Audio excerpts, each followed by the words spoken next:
Hello. The information I'm about to share with you is extremely sensitive.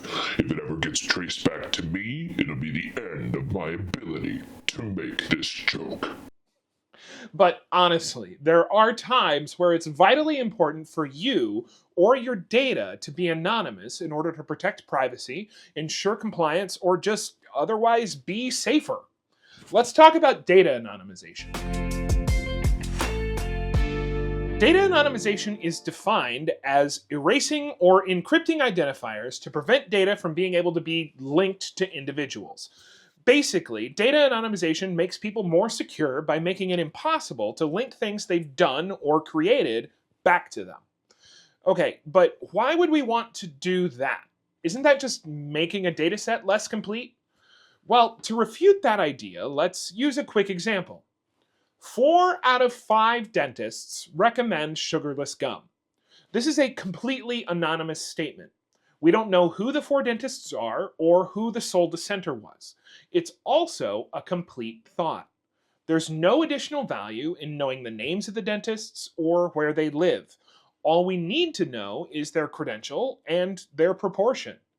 The data point stands through the anonymization.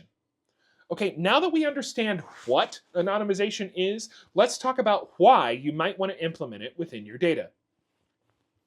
The biggest reason to anonymize data goes back to privacy protection and the axiom that if you can't protect it, don't collect it, which we discussed in our data minimization video.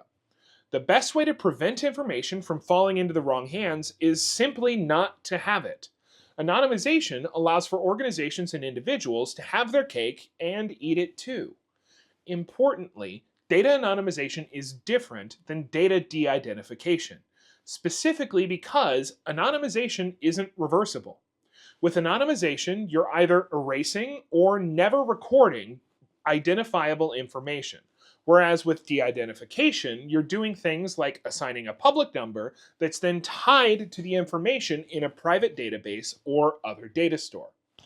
While there are certainly use cases for both anonymization and de-identification, when in doubt, anonymization is going to be the more secure method in the long term, because it makes it truly impossible to reverse engineer personally identifiable information. I hope that demystified data anonymization for you a little bit, but if you want to learn in more detail, check out the link in the description. I'll catch you in the next video, but until then, I'm going to go back to being anonymous. Expect me. Cheers.